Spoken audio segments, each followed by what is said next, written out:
Again, I mentioned earlier, right? There's different types of buyers. Each acquirer has different criteria and what they value.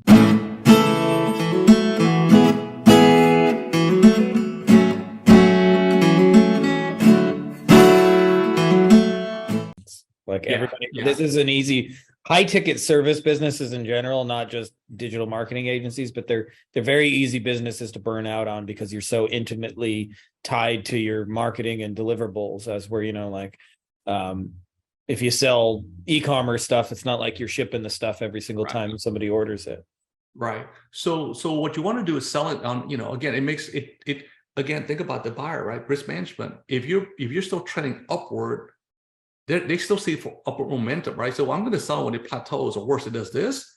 You'll get a price. You probably won't be happy with it. You'll get a price, and you won't like the terms that's going to come with it. Meaning, oh, I'll give you a crappy price. Oh, by the way, I won't give you all that at close. I'm going to give you maybe 40% at close. I'm going to hold on the other 60% while you turn the ship around. Well, just think with that. Well, forget about going to your next venture, whatever that may be, right? Yeah. So that's the other thing too. Is also waiting a little too long or not realizing the optimal time to spend. You brought up e-commerce. I'll share that briefly here. I was working with a client. We don't do e-commerce that much.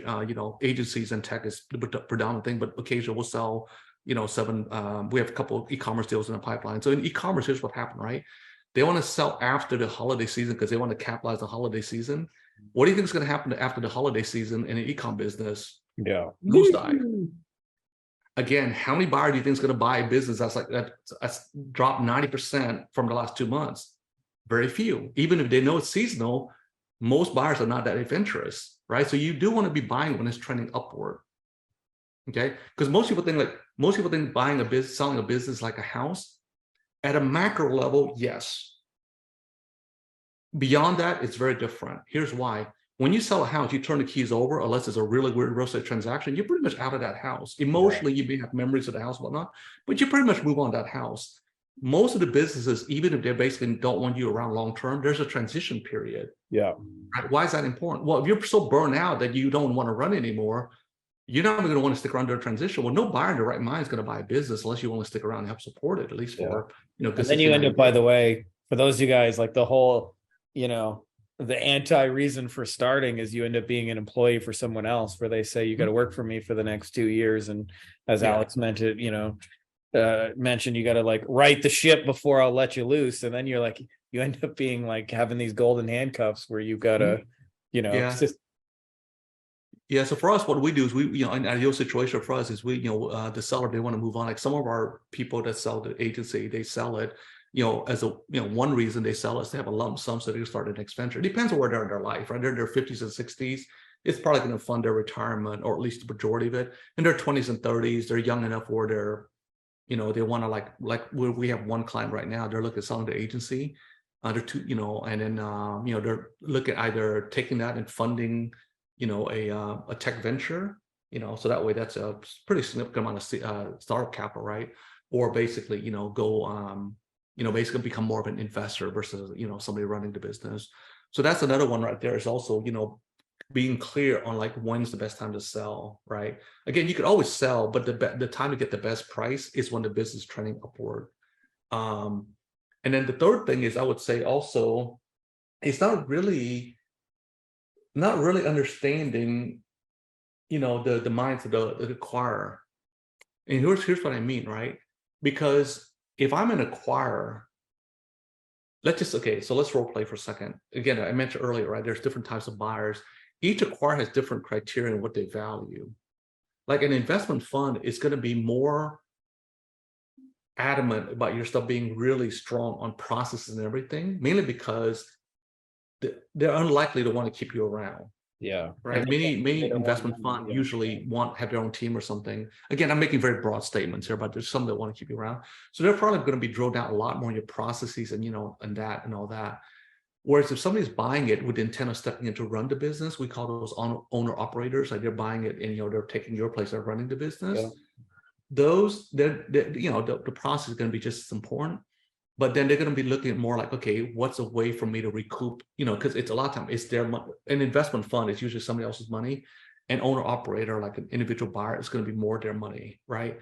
And so in that case, they're going to want to know, hey, what are a lot of untapped opportunities here that could quickly recoup my, my investment.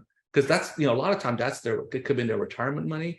It could have been money being saved for the last 10 years, until this opportunity was available to them or something like that. So when you have those, you have to kind of understand how to talk to an acquire the potential acquirer and understand, what to emphasize, right? Just as we're different versions of the sales letter, depending on who our client, who our avatar is. It's a similar thing here, right? You want to understand there's different types of buyers that are out there. And then the other one is really not really not, I think, trying to squeeze a little too much out of the juice. And here's what I mean. It's very easy to, when you're a solo operator, right, you can run this thing and have very little overhead, have very, very high margins. But what scares the bejesus out of a buyer is that, acquire is like, if you're the only person and something happens, you get burnt out, or, worse, something, like an accident happens and the business takes a hit, that's very risky for them. So even though it may lower your margins in the short term, it's best to at least have some semblance of a management team. I don't mean you need to have a CFO, a CM. I mean, I don't mean that level, but at least somebody is handling sales, right? Yeah. Even part-time. Somebody is doing at least, some of the, biz dev, so that it's not all, dependent on you. By the way, when you're talking to an acquirer, and when you tell them that 100% of your sales come from referral, you may think you're bragging. All they hear is risk, and more risk. I am like, they're like, next. Yeah. Okay. So do not put yourself in a position where 100% of your sales come from referrals. Now, if refer from your client base, that's almost acceptable, because we did help one client exit like that. It turned out that their clients were referring to business, but I'm talking more about the fact that personal relationship. Yeah. Right. So that's that, like a lot of business, depending on how far along you are, depends a lot on referrals. That makes also a business very nervous as well. Yeah. So in an ideal world, have at least 2 ways you're getting, clients. 3 is even better, but you may not be that far along. So it doesn't have to be 50-50. It could be 80%, you're getting from this one thing, right? Facebook ad, this one's 20% referrals, or 80% referrals, 20% paid ads. At least acquire, look, you've at least done the hard work for me. You've proven that you could do something beyond depending on referrals, right? So now I said, okay, we're not going to get there overnight, but at least I've seen that you've proven that you can get clients based on more than just your good looks and your reputation. Those scares an acquire loss. I would say, there's a lot more, but that's probably enough for now. It's just have really, really clean books. And by the way, if you're going to do this, again, it's gonna sting financially, but really, ideally, 3 to 6 months before you sell, work with a CPA firm that understands, that's actually been involved in an exit. We're working again on another deal where the accounting firm is very, very competent, but because they've never done an exit, I'm educating them how to I need that report. Why do you need a report? Well, because my buyer's never gonna, my acquirer's never gonna, I'm representing the seller, but I work with both, right? The buyer and the seller. Because they're not going to buy anything without the report. Well, we don't use that day to day. Well, great, but this is not day to day, right? You sell the business, once during this lifetime, or at least doing it for that period.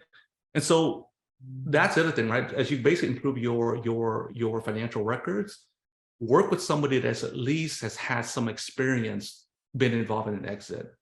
Yeah. If they don't, then you're going to be educating them. If you've never done it, that's going to be, kind of tough, right? The second thing I said is you're having a business overly dependent upon referral.